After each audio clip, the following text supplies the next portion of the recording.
Maggi murtabak எப்படி செய்யலான்னா, மேகியை வந்து நம்ம எப்போதும் போல் காய்கறிலாம் போட்டு நல்லா செஞ்சிடலாம். அதுக்கப்புறம் ஒரு பவுலில் ஒரு முட்டையை உடச்சி ஊற்றிக்கலாம்.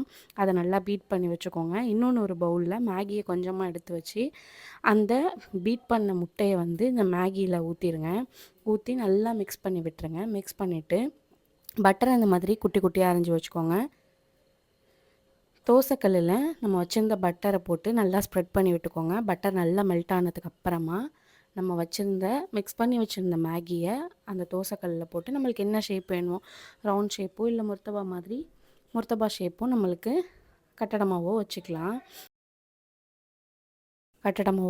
வச்சுட்டு மேலேயும் கொஞ்சம் பட்டரை போட்டு நல்லா ஸ்ப்ரெட் பண்ணி விட்டுக்கோங்க. 2 பக்கமும் திருப்பி போட்டு எடுத்தால் சூப்பரான மேகி முர்த்தபா ரெடி ஆகிடும்.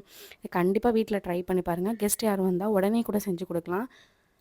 இது நாங்கள் நோம்பு டயத்தில் தான் செஞ்சுருந்தோம். அதனால் அதோட வீடியோ கண்டினியூஷன் வந்து இதோட வரும்.